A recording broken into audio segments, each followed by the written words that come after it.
La pâte à sel. La pâte à sel, l'avantage c'est que c'est une activité 2 en 1. D'abord quand vous allez fabriquer la pâte avec votre enfant, c'est une recette à faire, on va pouvoir toucher, on va pouvoir patouiller, patauger, pratique quand il fait très chaud. Et d'autre part, ensuite une fois que la pâte sera fabriquée, eh bien c'est un temps de jeu, de manipulation, de découverte.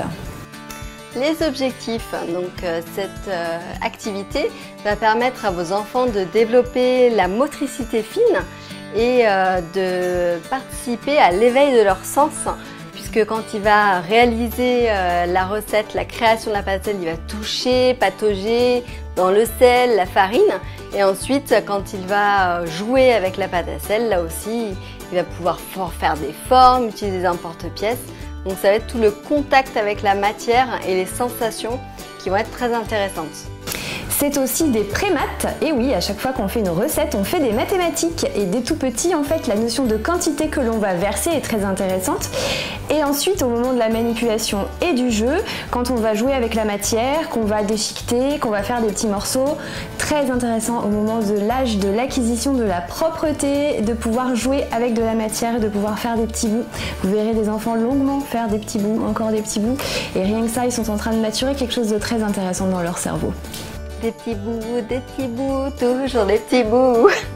Et en termes d'âge, dès que l'enfant est en capacité de se tenir en position assise, laissez-le faire s'il a envie, aussi bien au niveau de la préparation, en mettant un petit peu de farine ou un petit peu de sel, ou juste en trempant ses mains. Et puis après, pareil, avec la pâte, ça peut être juste le contact. Donc après, c'est en fonction de chaque âge, ils vont découvrir cette activité de manière différente. C'est ça qui est intéressant, c'est que c'est une activité qui est évolutive. Hop, un verre de sel.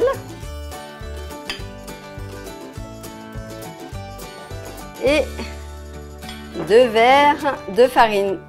Donc on double la quantité pour la farine. Donc un verre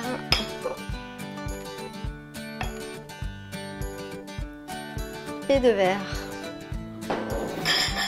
Et on rajoute de l'eau pour ensuite faire une belle pâte. En sachant que si on veut la colorer, notamment avec du colorant, c'est important de mettre au moment où vous rajoutez l'eau. Sinon, ça peut être joli aussi, mais peut-être un peu moins pratique. Et là, tiens, si on mettait du bleu et du jaune. Oui. Vous pouvez aussi, si vous n'avez pas de colorant, la faire nature, il n'y a aucun souci. On dit en général 2 doses de farine, 1 dose de sel, 1 dose d'eau. En fonction de la température et du taux d'humidité de la pièce, j'ai pas l'impression que ce soit vraiment toujours la réponse, donc on vous laisse faire au jugé.